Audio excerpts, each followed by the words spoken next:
بھائیوں شادی جب ہوتی ہے تو لڑکی جب اپنے سسرال مائکے سے سسرال آتی ہے تو اللہ کی قسم برکتوں کے دروازے کھل جاتے ہیں.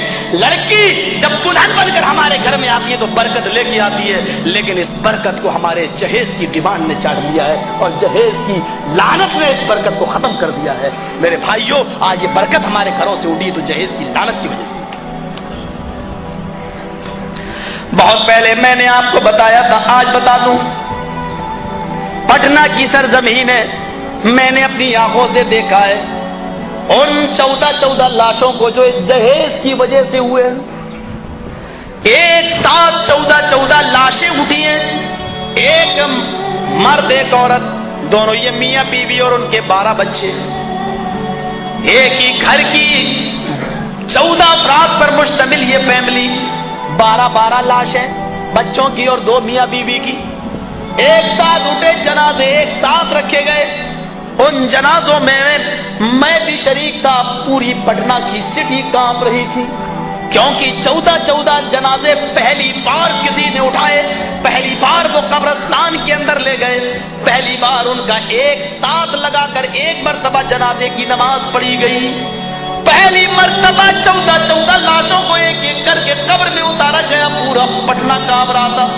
جانتے ہو یہ منظر کیوں پیش آیا؟ اس باپ کی ایک جوان بیٹی تھی, رشتہ آتا تھا, شادی میں 1 مہینہ رہ جاتا تھا, لڑکے کی طرف سے جہیز کی ایک لسٹ آ جاتی تھی. غریب باپ تھا, رشتہ ٹوٹ جایا کرتا تھا. دوسرا رشتہ لگا, 1 مہینہ رہ گیا, پھر لسٹ آ گئی, رشتہ ٹوٹ گیا. لڑکی کی بڑھتی جوانی جہیز کی ڈیمانڈ رشتے کو توڑ رہی تھی. لڑکی بھی اپنی جوانی کو کنٹرول نہ کر سکی اور اسی محلے کے ایک غیر مسلم میں بھی ہندو لڑکے کے ساتھ اس کے ناجائز تعلقات قائم ہو گئے.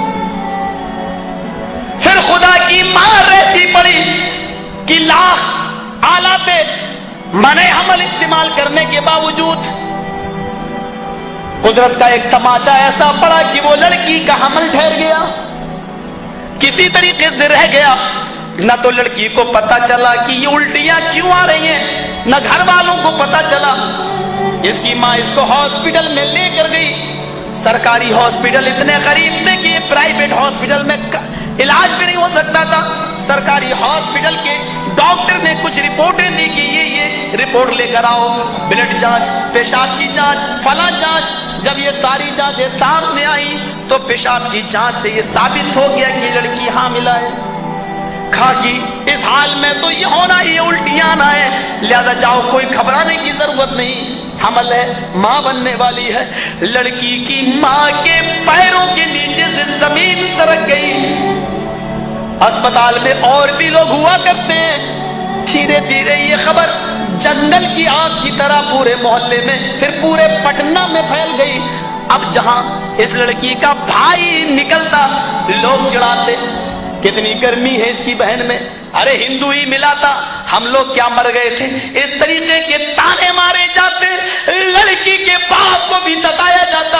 ایک دن لڑکی کا باپ ان تانوں سے تنگ آ گیا اور اس نے ایک میڈیکل اسٹور سے زہر کی شیشی خریدی اور چپکے سے جب اس کی بیوی کھانا بنا رہی تھی تو پورا زہر اس پکتے ہوئے کھانے میں ڈال دیا. دروازہ اندر سے بند کیا, دسترخوان لگایا, کہا آج میری چھٹی کا دن ہے, سب بچے میرے ساتھ بیٹھ کر کھانا کھاؤ. سب بچوں نے, بیوی نے بیٹھ کر کھانا کھایا. تھوڑی دیر کھانا کھانے کے بعد پھر کیا ہوتا ہے, تھوڑی دیر کے بعد تڑپنے لگتے ہیں لوگ, لیکن دروازہ بند تھا. چیخ اور پکار کی آوازیں آ رہی ہیں, لیکن باہر سے اندر آئے کون, دروازہ تو اندر سے بند تھا. جب تک دروازہ توڑا گیا یہ 14 کی 14 لوگ مر چکے تھے, ان کا انتقال ہو چکا تھا. پولیس کو خبر دی گئی, پولیس آئی, ڈیڈ باڈی کو اٹھا کر پوسٹ مارٹم کے لیے لے جایا جاتا ہے. پوسٹ مارٹم کی رپورٹ یہ آتی ہے سب کو زہر دے کر مارا گیا ہے. 14 لاشیں ایک ساتھ اٹھی. میں ان جنازوں میں شریک تھا, اس مٹی میں شریک تھا. میرے بھائیو یہ منظر میں نے اپنی نظروں سے دیکھا ہے. اگر جہیز کی ڈیمانڈ اور لسٹ اس لڑکی کے باپ کو نہ دی جاتی تو آج یہ لڑکی بھی زندہ ہوتی, آج اس کے باپ بھی خوشیاں منا رہے ہوتے, آج وہ نانا ہوتے, آج کوئی دادا بیٹا ہوتا. یہ 14 لاشیں اٹھی تو یہ دین ہے اس بدترین جہیز کی, یہ لعنت ہے اس بدترین جہیز کی. میرے بھائیوں, جس کو آج جہیز فاطمہ کے نام سے یاد کیا جاتا ہے کہ اللہ کے نبی نے بھی اپنی بیٹیوں کو دیا ہے, حضرت فاطمہ کو دیا ہے, کیا جواب دو گے قیامت کے دن؟ کیا میرا نبی انصاف کا مرڈر کرنے والا تھا؟ کیا میرا نبی غیر عادل تھا؟ اپنی ایک بیٹی فاطمہ کو جہیز دے اور اپنی 3 بیٹیوں کو وہ کچھ بھی نہ دے. میرے بھائیوں, کیا وہ غیر منصف تھا؟ کیا وہ انصاف کرنے والا نہ تھا؟ کیا اس کے دل میں بھی آ سکتا تھا کہ میں اپنی بیٹیوں کو کے درمیان انصاف نہ کروں؟ فاطمہ کو سب سے زیادہ چاہتا ہوں, سب سے زیادہ اسی کو دوں اور بیٹیوں کو محروم کر دوں. کیا یہ خیال نبی کے دل میں بھی آ سکتا تھا؟ یہ الزام لگانے والوں, قیامت کے دن تم کیا جواب دو گے جناب محمد رسول اللہ صلی اللہ علیہ وسلم کو؟ یہ جہیز کی لعنت ہے.